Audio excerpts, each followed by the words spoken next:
trompé lourdement. Nous n'accepterons pas. Je rappelle que le Comité national olympique sportif sénégalais, le CNOS, n'est pas signataire du contrat d'hôte de l'organisation des Jeux olympiques de la jeunesse Dakar 2026. Je souhaiterais dire que dans ce contrat d'hôte, il n'y a que 3 signataires. Il y a la mairie de Dakar, il y a l'État du Sénégal et il y a le Comité international olympique qui se trouve en Suisse. Et si quelqu'un veut apporter un démenti, comme on n'est pas en mesure de dire la vérité aux Sénégalais, qu'il apporte un démenti avec des preuves. Et arrêtez de prendre le peuple sénégalais, particulièrement le peuple de Dakar, pour une bande de canards sauvages que nous ne sommes pas. Parce que trop, c'est trop. Voici des gens qui ont 80 milliards, ils vous diront seulement que pour les billets d'avion et pour la nourriture liée à ces jeux, ils comptent dépenser une vingtaine de milliards. Je commencerai à parler parce qu'il faut que les Sénégalais ouvrent leurs yeux, ouvrent leurs oreilles et commencent à écouter. Parce que du moment où je suis interpellé, j'aurais bien aimé avoir une conversation avec cette personne qui m'a interpellé. Mais du moment où cette personne avoue ouvertement que le maire de Dakar n'a pas tous les éléments, il confirme ce que j'ai dit. Il confirme que j'ai dit que c'est la mairie de Dakar qui a candidaté pour que Dakar puisse accueillir les Jeux olympiques de la jeunesse Dakar 2026 et non le Comité national olympique sportif sénégalais, ni l'État du Sénégal. Je répète, c'est la ville de Dakar et c'est les villes qui candidatent. Et tous les spécialistes du monde sportif et tous les connaisseurs du monde olympique savent très bien que ce sont les villes qui candidatent et non les États. On n'a pas parlé de la France 2024, on a parlé de Paris 2024. Les prochains Jeux se tiendront normalement aux États-Unis. On ne parle pas de États-Unis 2000, je ne sais pas quoi. On parle de Los Angeles 2000, etc. Ce sont les villes et non les pays. J'ai déjà dit, et pour ceux qui veulent apporter un démenti, qu'en tant que maire de Dakar, je suis le président du comité d'organisation des Jeux olympiques de la jeunesse Dakar 2026. Et vous pouvez aller visiter les archives. La dernière fois qu'on a célébré ici Dakar en jeu, j'ai été, pour ne pas dire supplié, par certains membres du CNOS pour venir rehausser de ma présence cette manifestation. Ça se tenait au monument de la Renaissance. Alors voici des gens qui aujourd'hui, parce qu'il y a une situation politique qui est ce qu'elle est, ont décidé aujourd'hui d'outrepasser leurs prérogatives et de vouloir quelque part légaliser leur forfaiture et nous ne l'accepterons pas. La seule chose que j'ai eu à dire, et je réitère mes propos, Dakar accueille des Jeux olympiques après avoir candidaté pour ces Jeux olympiques. Dakar a le droit de demander où se trouve l'héritage de Dakar. Je vous invite à aller regarder l'héritage de Paris 2024. Et Dieu seul sait que je ne pense pas que la France ait besoin aujourd'hui de pleurnicher pour obtenir un héritage lié à des Jeux olympiques. Quant à nous, et c'est là où je vais interpeller la personne qui a eu à m'interpeller, ainsi que sa brochette de copains et de coquins, je vous demande si oui ou non vous avez 80 milliards pour organiser ces Jeux. Je rappelle que dans l'organisation de ces Jeux, l'État du Sénégal mettra de l'argent sur la table. Je rappelle aussi que la ville de Dakar mettra de l'argent sur la table. Et ils le savent très bien. Combien d'argent ont-ils obtenu? Parce qu'eux ne mettent pas l'argent sur la table. C'est l'argent du CEO. Je leur demande seulement de dire aux Sénégalais, est-ce qu'ils confirment que sur 80 milliards de budget, est-ce qu'ils confirment qu'ils ont à peu près 20 milliards de restauration et de billets d'avion? C'est oui ou non? Mais franchement, j'ai le droit de vous demander tout de même où se trouve l'héritage de Dakar. À Paris, ils ont obtenu une nouvelle piscine olympique en face du Stade de France. C'est un joyau qu'on aperçoit à partir du périph' et qui fait la fierté de Paris aujourd'hui. Je l'ai déjà dit, le village olympique à Paris a été transformé en logements sociaux. Il y a eu des lignes de transport public supplémentaires qui ont vu le jour, que ce soit en termes de métro ou en termes de tramway. Et je peux continuer à en parler. Donc une ville a le droit de vous demander, sur 80 milliards, si vous avez le temps de mettre 20 milliards dans les billets d'avion et dans la restauration. Au passage, j'aimerais bien savoir quelles sont les sociétés qui seront impliquées dans tout cela, même si ce n'est pas à la ville de Dakar d'organiser le transport et la restauration. Je pense tout de même que le maire de Dakar que je suis, j'ai tout de même le droit de demander à ce qu'on prenne en compte les entreprises dakaroises et les entreprises sénégalaises. C'est 80 milliards. Mais sur 80 milliards, est-ce que quelqu'un dans ce pays pense que c'est trop demandé à ce qu'on aménage la corniche des HLM? On leur a remis un dossier déjà étudié, chiffré et ficelé pour à peu près 4 milliards et demi. Est-ce qu'ils pensent que c'est trop demandé d'aménager le parcours sportif sur ce que j'appelle le boulevard de la Gueule-Tapée? Et je rappelle que le boulevard de la Gueule-Tapée traverse aussi bien la commune de la Médina que la commune de Fass-Colobane-Gueule-Tapée. Pour la corniche des HLM, ce serait aujourd'hui une corniche qui serait aménagée pour pouvoir polariser toute la population de Grand Dakar, de Biscuiterie et des HLM. Et bien sûr de Anne Belair pour qu'ils puissent venir faire du sport.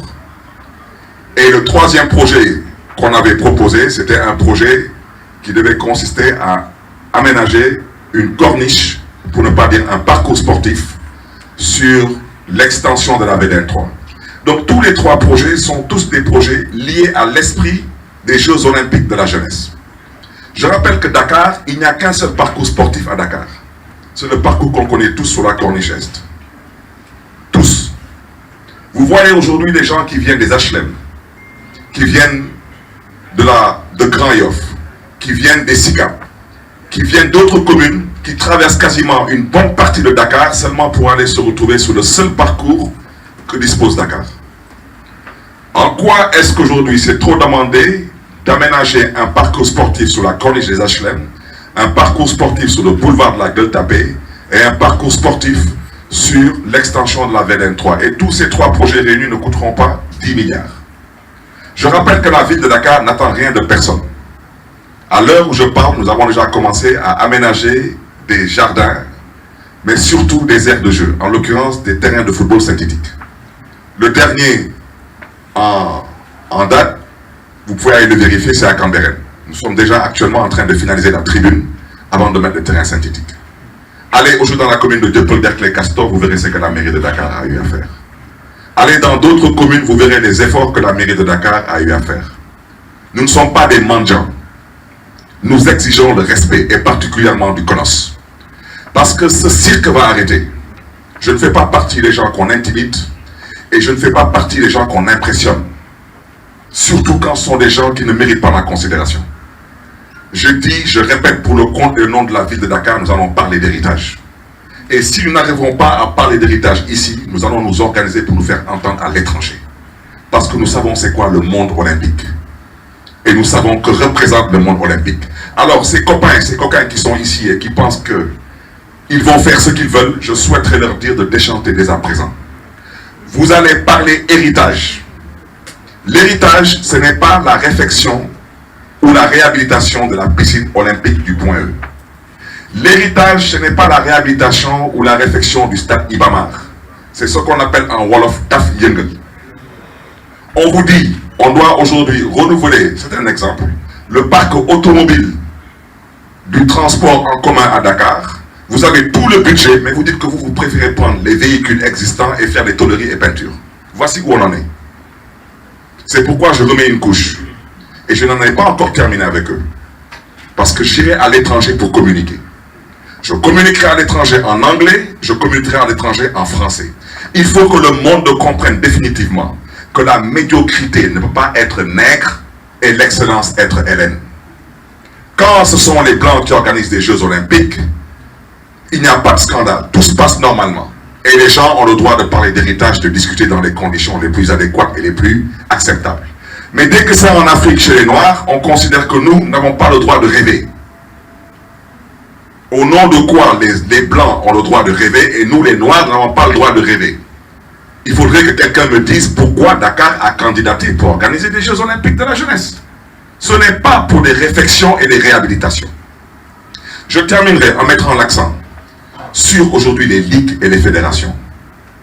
Aujourd'hui, je prends à témoin toutes toutes les ligues et les fédérations qui ne se sont pas aplaties, pour ne pas dire qu'ils n'ont pas encore été apprivoisées ou domestiquées. Qu'elles me disent en quoi est-ce qu'elles ont été impliquées dans l'organisation des Jeux Olympiques de la jeunesse Dakar 2026. En termes de budget, en termes de formation, en termes de, ça n'existe pas. Et la preuve, vous avez tous vu le palmarès du Sénégal lors des derniers Jeux Olympiques de Paris. On est parti à Paris, on est revenu avec 0 médaille. Vous savez pourquoi? Parce qu'il n'y a pas de politique sportive, il n'y a pas d'économie du sport, il n'y a absolument aucune volonté d'hisser le Sénégal au plus haut niveau en termes de sport. Et le Sénégal a toujours été un pays qui a brillé dans le monde en termes de sport. Donc voici ce que je voulais dire aujourd'hui pour ne pas être trop long sur cette question. Et rappeler encore aux gens du Comité national olympique sportif sénégalais que tout dépend d'eux. Ou bien ils entendent ce que je leur ai dit, ou bien le monde m'entendra. Parce que je ne vous laisserai pas avec 80 milliards de francs CFA vous promener, dépenser 20 milliards de billets d'avion, de restauration, et me dire qu'au Sénégal, les ligues, les fédérations, ce n'est pas votre problème, et que Dakar n'a pas le droit de pouvoir espérer avoir un héritage, et que nous n'avons pas notre mot à dire. Nous ne cherchons pas à gérer à la place de ceux qui doivent gérer. Nous ne cherchons pas à mettre la main sur l'argent, ça ne nous intéresse pas. Nous exigeons un héritage, et c'est la raison pour laquelle Dakar a candidaté. Quand un maire signe à partir de la prison, c'est qu'on lui a vendu un héritage. Et cet héritage-là, il ne serait question de le remettre en cause parce qu'il y a une brochette de copains et de coquins qui ont décidé que, soi-disant, la ville de Dakar n'a pas la prétention de pouvoir espérer avoir un héritage. Et ça, ce n'est pas politique. Avant d'être maire de Dakar, je suis citoyen de Dakar. Et jusqu'à l'heure où je parle, je suis encore le maire de Dakar parce que je n'ai pas encore vu mon remplaçant.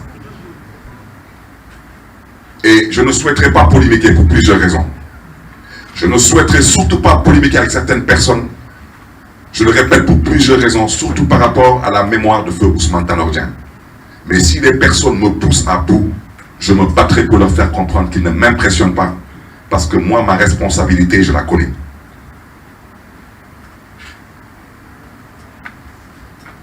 Sur le deuxième point, avec votre permission, c'est sur ce que j'appelle la prise d'otage qui s'est faite à Thiès, où 83 personnes sont retrouvées en prison et l'un d'entre ces personnes y a perdu la vie. Je voudrais dire que cela est lié à une volonté manifeste du petit mec qui, en pleine campagne, a décidé que je ne devais pas battre campagne parce que, soi-disant, il était fâché et que, soi-disant, il était énervé et qu'il a peut-être dû m'oublier, mais il sait tellement que il y a des choses qui ne m'ébranlent pas. Parce que ce petit mec soit fâché ou énervé, mais je m'en tamponne royalement. Parce que j'ai vu pire que ça, j'ai traversé pire que ça, et je lui promets qu'il me verra bientôt, il m'entendra bientôt. Parce qu'il ne m'impressionne pas lui non plus. Et cette prise d'otage, qu'il l'entende de la sorte, il peut faire ce qu'il veut. Mais je lui rappelle au passage, comme il a peut-être dû oublier que c'est un croyant, à moins qu'entre-temps il soit devenu un mécréant, il a dû oublier que quand on est croyant, on doit comprendre que la vie est une boule qui tourne. Qu'est-ce qui s'est passé? On a voulu arrêter Barthélémy Diaz, parce que Barthélémy Diaz dérangeait durant la campagne. Il dérangeait parce qu'il mettait à nu ce que j'ai toujours appelé le mensonge, que ça déplaise à certaines personnes, c'est de ça qu'il s'agit. J'ai mis à nu l'incompétence, j'ai mis à nu la manipulation, et j'ai mis à nu aussi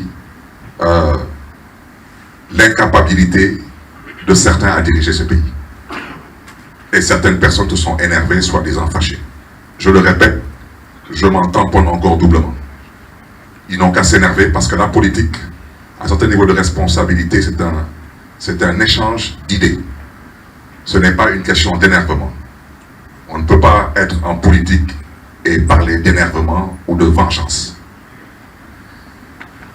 Cette personne n'ayant pas d'autre moyen à décider, et vous êtes tous témoins, que je ne devais pas battre campagne. au point où même certaines personnes ont considéré qu'elles devaient venir me rendre visite à mon domicile pour me menacer. Et ce petit mec a eu à dire que le ministre de l'Intérieur ne faisait pas son travail et que le ministre de la Justice non plus ne faisait pas son travail.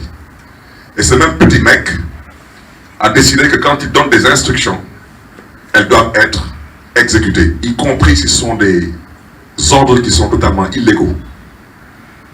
Parce que c'est la conception de l'État que ce petit mec a, de l'État. Parce que quand on part jusqu'à dire que le ministre de la Justice n'est pas une autorité judiciaire, c'est une autorité politique, c'est une gravité extrême. Je ne commenterai pas maintenant une certaine justice qui, elle, a opté pour être apprivoisée et domestiquée. Parce que quand vous êtes aux ordres, vous exécutez, quels que soient les ordres. Mais je reste convaincu qu'il y a des magistrats dans ce pays qui comprendront ce que les Sénégalais attendent d'eux. Maintenant, pour cette certaine justice qui a opté pour être domestiquée et apprivoisée, je souhaiterais seulement dire à l'endroit de l'UMS, l'Union des magistrats du Sénégal, il ne faudrait pas demain qu'on vienne nous dire que vous êtes un corps constitué, que vous avez une immunité, que vous êtes protégé et que ceci et que cela. Vous êtes des Sénégalais comme tous. Et au besoin, vous avez des comptes à rendre comme tout le monde. Je me limiterai à ça. Parce qu'on ne peut pas accepter que depuis que le Sénégal est le Sénégal souffre plus ou moins de la même maladie. C'est la justice. Une justice qui refuse de dire le droit au nom du peuple sénégalais. Une justice qui refuse de s'assumer. Pour la dernière alternance, il y a eu plus de 80 morts. En partie à cause de cette justice. Qui a été à l'origine de quasiment toutes les situations qui ont conduit à certaines émeutes assez particulières, pour ne pas dire meurtrières. Une justice qui refuse de dire le droit. Je voudrais dire à l'endroit des familles de ces otages que nous leur présentons vraiment toute notre compassion et que nous sommes avec eux dans ces moments. Aujourd'hui, ils ont libéré une 50aine de personnes. Il reste un peu moins d'une 30aine de personnes actuellement en prison. D'ici le mois de février, il en restera à peu près moins d'une demi-douzaine. Mais même s'il reste une seule personne en prison, c'est totalement anormal. On me parle d'une vidéo que je n'ai jamais vue. Parce que les connaissances, s'il y avait une vidéo, elle aurait circulé sur les réseaux sociaux. Une vidéo que personne n'a vue. Il n'y a eu aucune violence qui mérite tout cela à Saint-Louis. Aucune. À part la volonté du petit mec de dire qu'il ne se couche pas dans un lit tant qu'on n'arrête pas Barthélémy Diaz. Une fois de plus, je m'en tamponne triplement de ton énervement. Parce que je te dis que tu me verras et tu m'entendras. Ce n'est qu'une question de temps. Si tu ne me connais pas, il fallait demander à Abdoulaye Wade qui je suis et à Macky Sall qui je suis. Mais toi, tu me connaîtras. Parce que tu as peut-être connu un ami, mais là, tu connaîtras maintenant un vrai adversaire politique. Parce que ce pays-là, on le laissera entre les mains de personne pour le détruire. Nous ne sommes pas des poltrons. Nous nous sommes toujours battus dans ce pays pour des avancées démocratiques. Et ce qu'on a envie de faire dans ce pays aujourd'hui, nous ne l'accepterons pas. Je terminerai par le troisième point, c'est le braquage de la ville de Dakar. Tout ce que j'ai à dire concernant le braquage, je pense que quelqu'un qui s'amuse à braquer une banque, même s'il arrive à s'échapper, 20 ans après, si on l'attrape, je pense qu'il doit savoir où est-ce qu'il part. Je peux me tromper, mais je pense que quelqu'un, par exemple, est à Paris, il braque la BNP à la place Vendôme, il va se coucher aux Bahamas, et 20 ans plus tard, on l'arrête à Santorini. Je pense que c'est tout de même qui va pas rester là-bas en vacances. Bon. À l'endroit de ceux qui ont braqué la mairie de Dakar, je souhaiterais leur dire que quand on est braqueur, on est braqueur. De banque ou d'institution, on est braqueur. Eux, comme tous les complices qui ont participé à ce braquage, je souhaiterais seulement leur rappeler qu'on parle d'un braquage. Prendre une institution, l'encercler par des forces de l'ordre, et dire que l'élu n'a pas le droit de rentrer dans cette institution, c'est un braquage. Eh bien, peut-être pour ceux qui ne comprennent pas trop ce que j'explique, imaginez un scénario dans lequel on encercle la présidence de la République du Sénégal, on y met des policiers, des militaires, armés, et on dit que l'actuel président du Sénégal ne rentrera pas au palais. J'espère seulement que vous allez réussir votre coup, parce que si vous ne le réussissez pas, on l'appelle dans un autre jargon un coup d'État. Et quand on vous attrape pour un coup d'État, vous savez exactement le sort qui vous est réservé. C'est ce que je voulais dire. J'ai été un peu long, et avec votre permission, vous me permettrez de synthétiser tout cela en Wolof, je serai beaucoup plus bref.